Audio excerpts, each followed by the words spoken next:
Sometimes as business owners, we think that our ads aren't working and we stop spending money on Facebook or Google because we don't think the ads work. But in reality, if you could just make the customer worth 2, 3, 4 times more, spending money on ads would not be the problem. Today, I'm doing a one-on-one coaching call with a pressure washing, window cleaning, and gutter cleaning business that really has to figure out how to make continuity offers to be able to continually sell customers every single year of what is usually a one-time service. We're gonna figure out how to use that to increase the lifetime value of the customer, fix their sales process, and then be able to pour money again on hiring, expansion, and advertising. Because in the past, he tried that, but had to retreat back to being a solo operator. Next time he grows, we're gonna do it right by increasing the lifetime value of the customer from a couple $1,000s to $5,000, $6,000, or $7,000. Let's go ahead and roll the coaching call.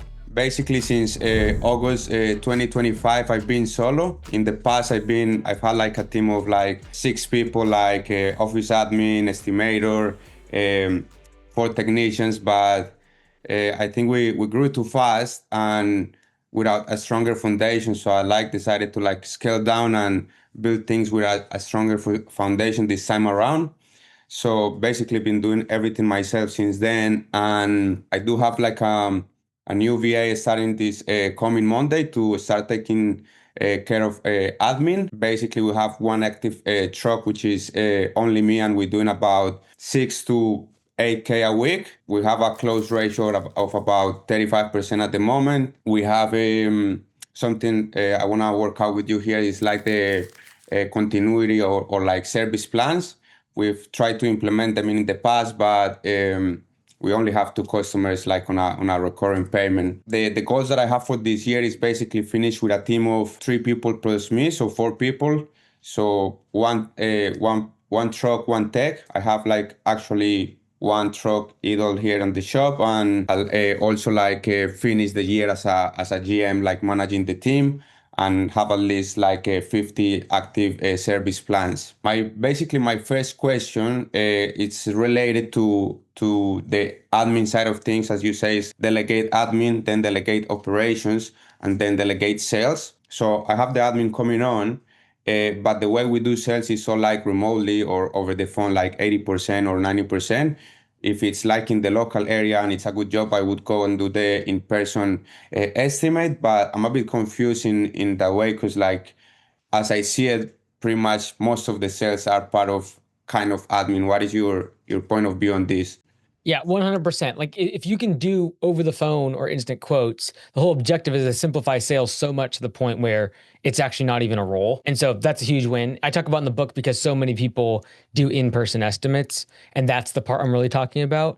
But yeah, for us, for example, we don't do in-person estimates hardly at all. We do instant quotes and over the phone estimates, right? So you're on track there. I think it's more a matter of operations being the next thing that you would delegate, obviously. And then when you get a general manager, they're going to have to know enough about sales to know the numbers of balancing operations and incoming leads. So balancing capacity of how many team members and trucks do I have versus, inbound over the phone estimates that are being sold by your admin person. Okay. So pretty much the way that I'm thinking to delegate the sales is just the first month, just get her to draft the quotes, send me a WhatsApp text, hey, here is what I think this quote cost. Yes, no, send it through, and then get her to follow up. So pretty much simplifying the sales process. Is that how I should do it? Yeah, you could start off as you check everything. But I would personally, and you could even set up an automation, when an estimate goes draft, it texts you and tells you, you'd set up on automations. I would try very hard to push to where you don't have to review them. And then you can even make it where it's for example, after the first service, you have the ability to change price if needs be. So if someone's way off over the phone, you can always correct it. So I would try to get off of that mode as quickly as possible. But yeah, to get started, if you have doubts about their ability to accurately estimate, then yeah, you could definitely review them.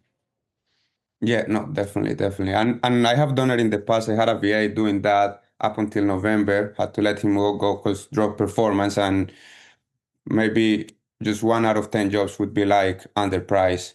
Yeah, most of the time too, if over the phone, they just say, hey, look, after the first service, if we need to change pricing, we'll let you know. 1 out of 10, if it's that low, like I would just let the VA run. And then if a job is way over, you just know that we'll correct it afterwards.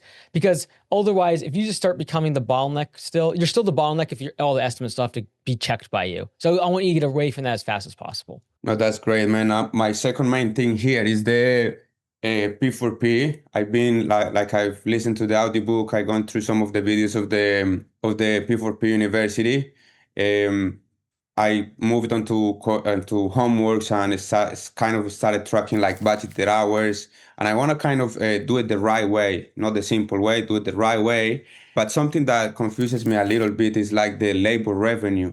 Because we're like window cleaning, pressure washing business. We don't have much other than chemicals and a few tools, so like blades for squeegees and stuff like that to buy. So what do you think, or how do I calculate that level revenue? Or could I say like, okay, set up about like, oh no, 70% of the total revenue is what labor revenue is. I would just consider all of it revenue, unless you have certain jobs where it is 30% and some jobs where it's 2%. But I would personally just consider all of it revenue unless you have actual materials and actual supplies going to the job. Most of it for the sake of simplicity. So the crew can just see the number, divide it in their head. They know what they're getting paid. Instead of like, yeah, it's like 70%, and then you get a percentage of that money. Like I would just like same thing for mowing. Like we have blades, we have fuel, we have all these other things that go into it. But I just consider all of the revenue labor revenue. Because you say all, for example, in your case, you give them like 33% of the labor revenue, but if I was to give like 33% of the revenue to how do you say this, to the P4P, I would think it's too much. So would you say setting that bar at a max of like 22 to 25%? Yeah. Yeah, we start at 33, but as we go into profit mode, we bring that number down to usually close to that 20 to 25%. And then as you do like more like treatments, for example, with lawn care, we run down to 15%. So if you know that, hey, 20 to 22%, I can be easily getting them above base pay, then it's really a matter of what percentage you need to pay to get them consistently above base pay. And a good Yeah. measure of that is like looking at how much you paid last year in wages compared to your total revenue.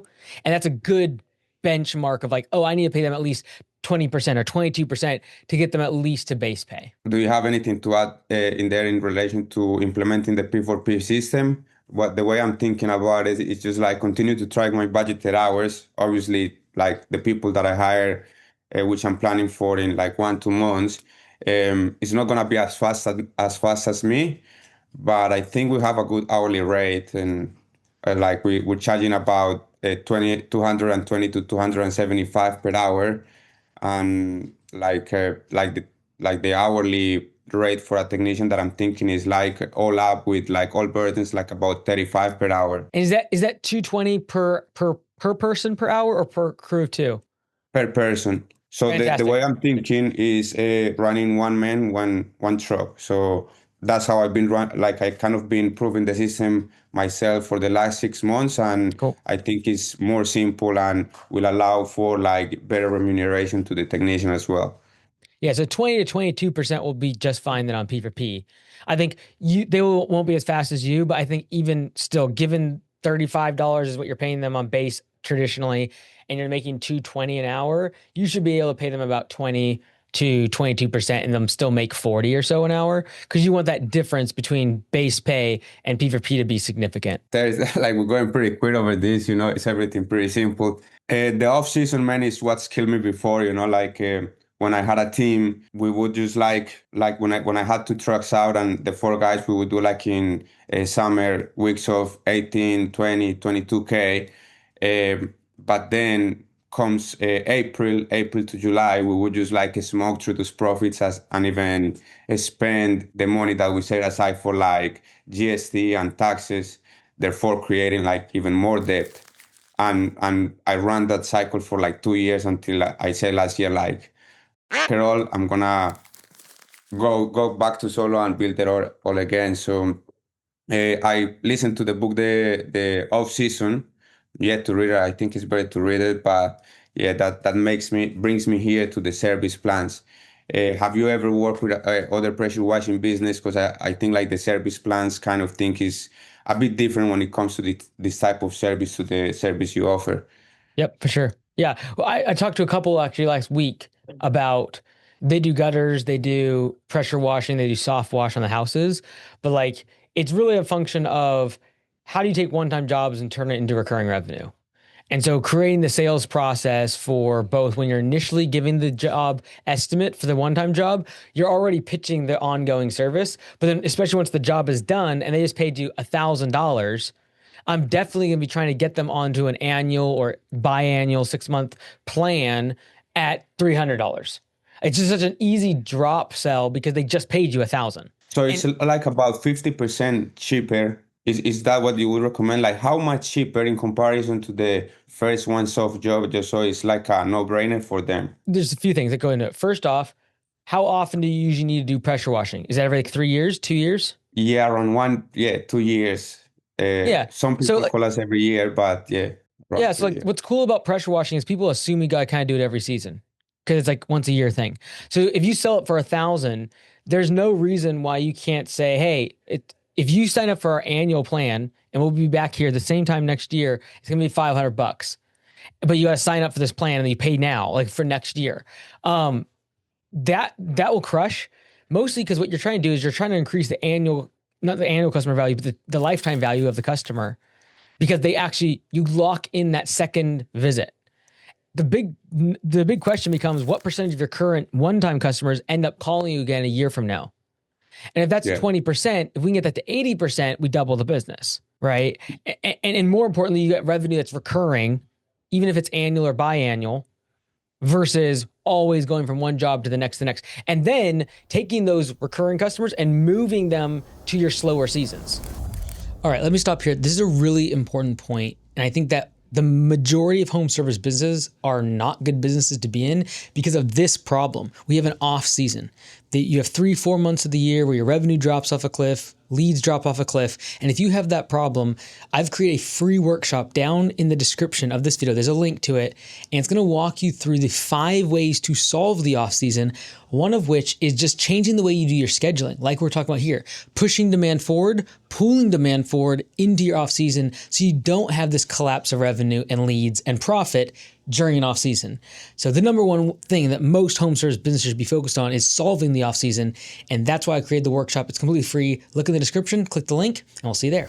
So it should be contingent to the slow seasons, right? Like to the May to July, because like the mental block I have sometimes towards like service plans is like, oh, what if then we have to book a visit when it is like summertime and we're spending 2 to 3 hours on this job and really not getting like when we if we book one of the ones-off jobs that come like nothing in this season, we make $1,000 and we're like giving away that slot. You know what I mean? So I feel like Yeah. we're losing opportunity just for that.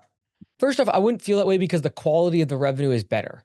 And so when you have recurring revenue, the quality of it's so much better, both from enterprise value perspective, the business being able to have systems and run without you, being able to be consistent on paid for performance. So like I always want recurring revenue. So the quality of the revenue is increasing. So I'm okay having a little bit of a margin hit.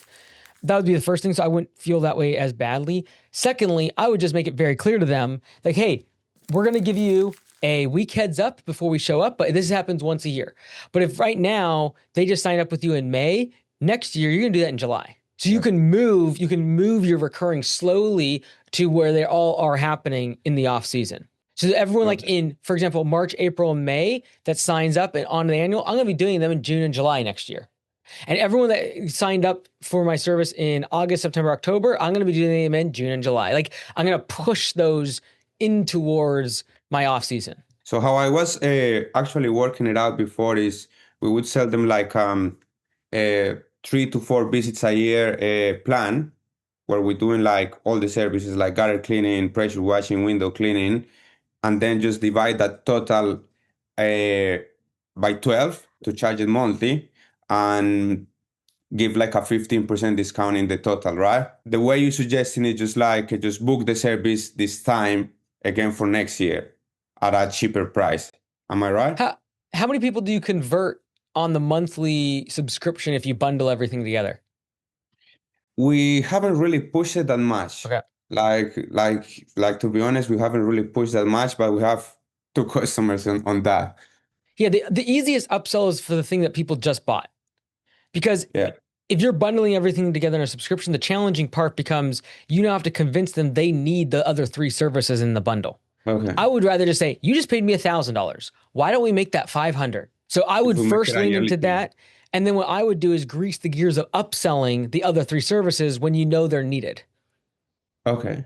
Right. So Okay. like if you send a text blast when you know gutters are needed to be cleaned out, you'll get all the people on gutters instead of having to try to convince them they need gutter clean out 8 months prior when you did the pressure washing and their pressure washing is on their mind. Yeah. I present dessert after dinner, right? I don't be like, all right, guys, welcome to today we have this great dessert. No, like I'm going to show you your appetizers after the drinks. Then I'm going to show you entrees. Then I'll show you the desserts.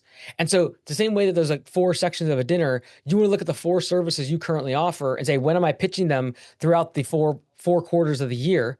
And I know that for every single time I do any of these services, I'm just trying to sell them the same service next year at a discount. But now that they're on my service, I'm going to upsell them into other three over time.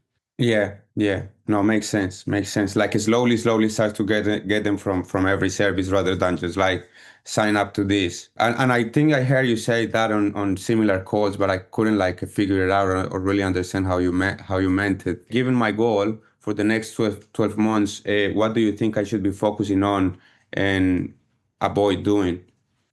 Do you have any paid ads right now, Antonio? No, so last year I was focusing a lot of doing paid ads.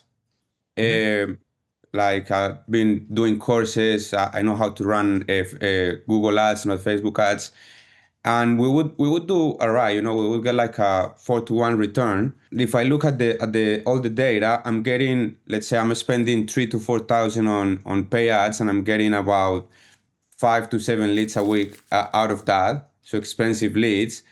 But then with SEO, I'm getting double or triple the leads basically for free. Yeah.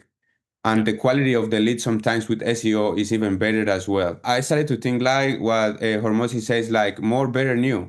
So I'm focusing on new instead of doing more of what's already working. How do I do more of like SEO? So I stopped running ads, and we still still making the same revenue a week, even though we're not running ads. So I think I'm gonna run ads again when the time comes, and I have the two trucks out. But I don't see the value of running ads at the moment. Yeah, the trouble with SEO is it's not really something you can pour gasoline on. It's like, okay, I can't double my SEO budget. It's not going to help you. Like, if you doubled your SEO budget, if you're paying someone to do SEO, for example, you're not going to get twice as many ads. And so SEO is a function of brand authority online as well as just brand overall, like reputational referrals, people seeing your trucks, etc. And so, getting great reviews, being on Google Business Profile, like address verified, a lot of that will come down to SEO really moving the needle. If you're spending thousands of dollars a week and you're only getting a few leads, like your paid ad strategy, like Google Ads should be able to produce way better returns than, $400 or $500 a lead. Like that's insane.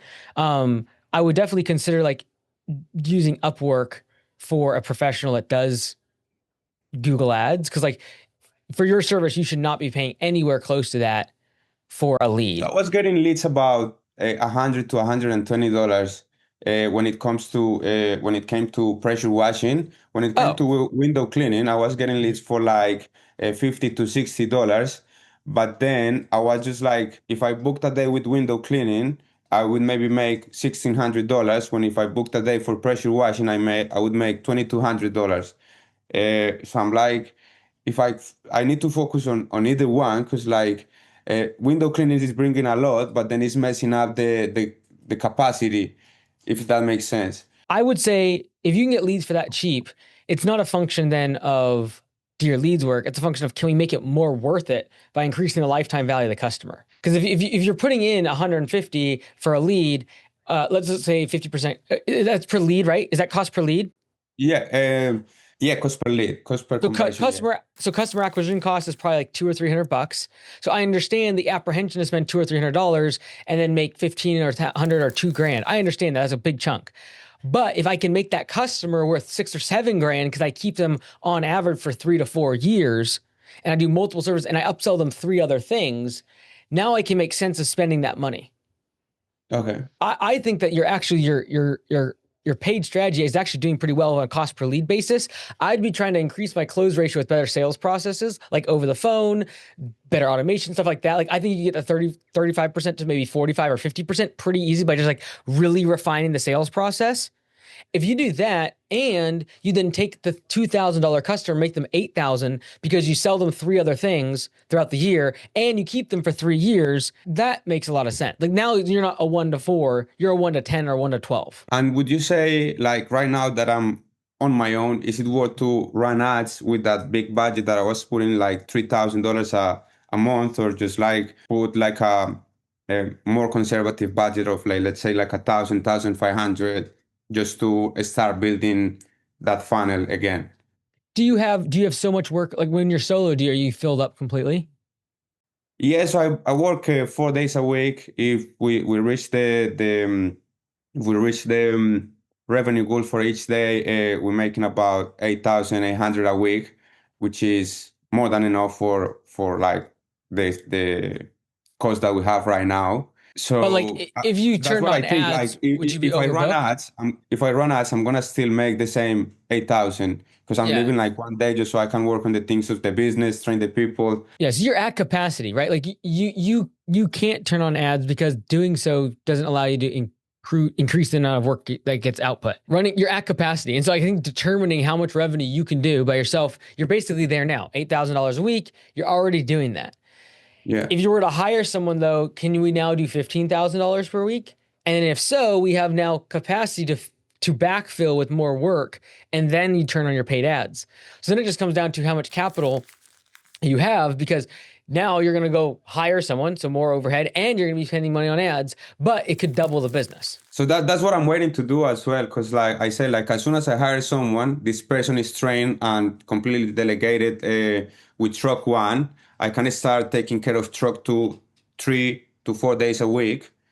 When that's stable, I might have to run ads just to bring more like demand on those trucks. I just like there's things that I haven't done, like text blast or like email blast or like door knocking, like 5 runs on the jobs, which is things that I think would bring like cheap leads, basically. Yeah, like until I do all of those things, I'm never going to spend money on ads, right? Like if I'm not doing follow-up phone calls on every pending estimate, if I'm not sending out mass email, mass text to my existing database, if you haven't already created monthly emails and texts for all your existing database, then I don't spend $1 on ads. But if I've done all those things and I've honed in my sales process, then I go to the ads and I turn on the faucet.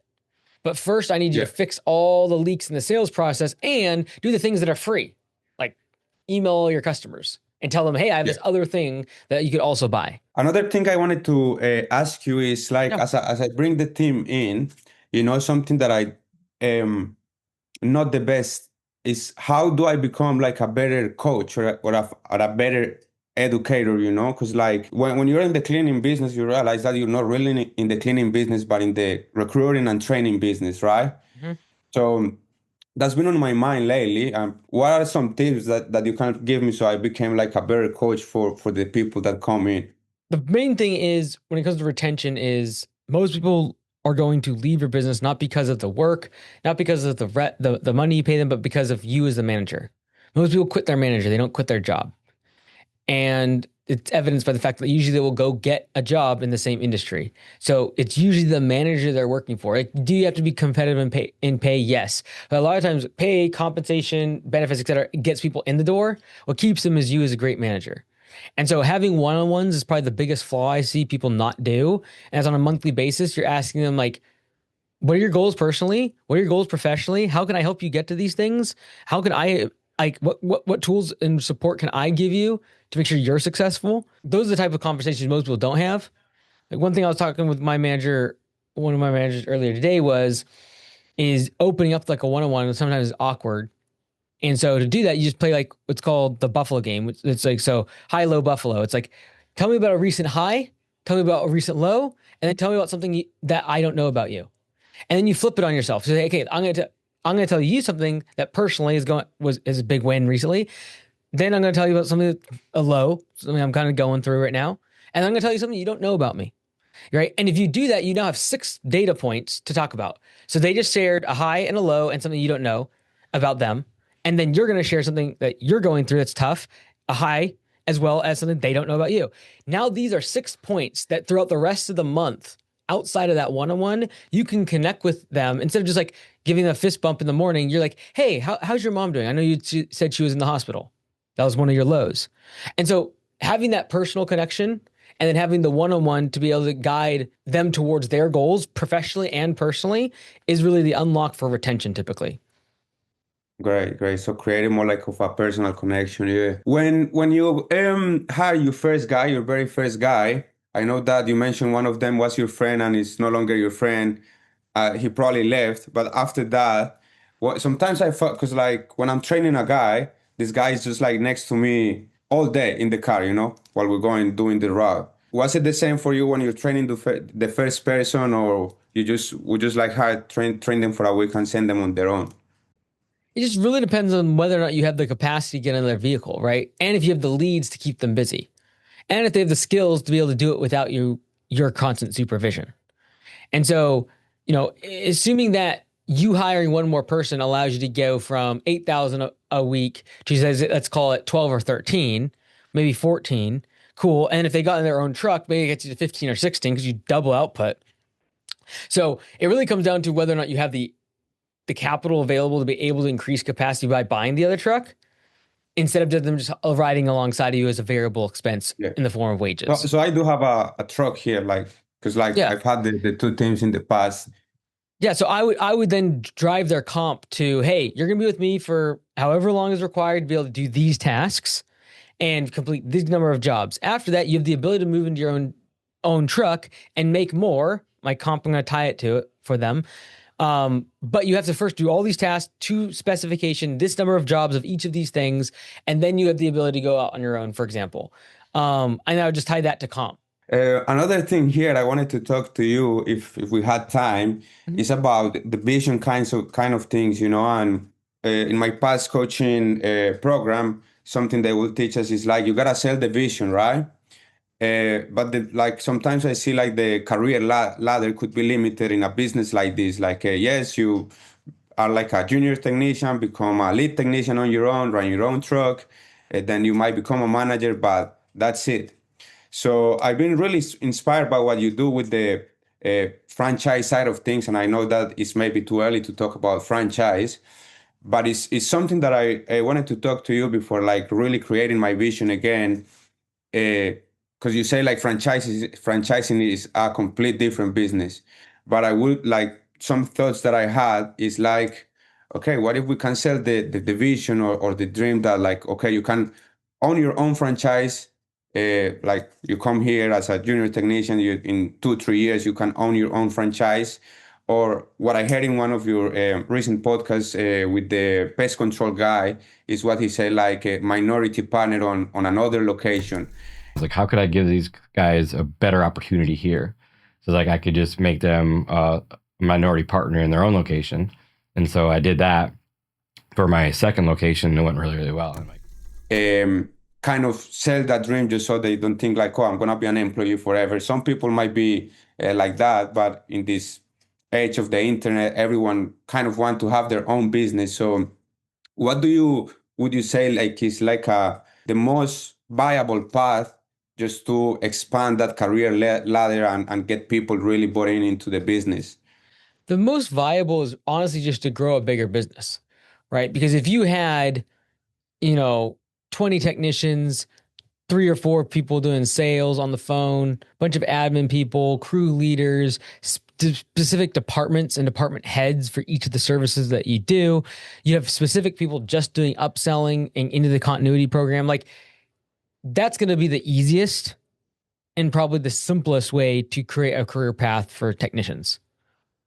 Now, Okay. if you're starting to like, if I want to do franchising or give equity, like it becomes a very, very different game. And so, like, for example, with Jonas with the pest control, he gives percentage, and afterwards, I told him, well, you got to get out of that. Like that's the worst legal setup in the world. And Alex Ramosi told him the exact same thing. Like he has, it's horrible to have 30% with a whole bunch of people. Your liabilities are through the roof. I would strongly recommend that if your goal is, okay, I just want to create a ladder for people, just build a bigger business. Build a bigger business. And if you build a bigger business, it's super profitable, like doors open up. All of a sudden, franchising is a viable option. If you have a $3 million company that does $1 million in profit and you figured out how to do all the continuity and the upsells and you have the website, there's opportunity down the road. But like first build a great business. What made you decide franchising is what I'm doing? Because the goal didn't start as like I need continuity for my team. The goal started as I wanted to change the level of professionalism in the industry, and no one would listen to me unless I competed with them. And so I need to figure out how to maximize how many people I competed with. So like a very different goal. And so like if your goal is that, like then yes, maybe franchising is in the cards. But like if it's to make more money or is to just give continuity for your team to move up, the fastest way to do this is build a bigger business that has levels of management and hierarchy they can move up into. Yeah, definitely. So the goal that I started the business 6 years ago already, and I kind of say to when I hire guys, like I started this business because I wanted to make money, and then I realized what it takes. Like for a business, you have to have a vision, but like I want to bring you into the team to ultimately share that same goal, make money, and have some freedom. Yeah, like I think you could always have sessions talking about financial freedom, credit, buying houses, educating them on financial things. But if you actually want to create a path for them where they can make more money in your business, many times that is you grow a bigger business. No, that's great, man. I think I've talked about everything I had in mind. I appreciate the time. I appreciate the advice, and we'll make sure that we take action. I Yeah. was on the fence of booking this call for like a few weeks, but I then listened to one of the latest Hormozy videos where he's like, if you see somebody that has already done it, just pay it and increase your knowledge. Well, yeah, man. Best of luck this year. I think you're just a few tweaks away on the sales and then the continuity side of things, and then making sense of still being able to run the ads. And then it's a function of just hiring, management, leadership, and those are skills that in part come with reps too. So I wish you all the best. Thank you so much, man. Have a great rest of your day, and catch you around. Thanks, brother. Take care. See ya. Thank you. Bye. See ya.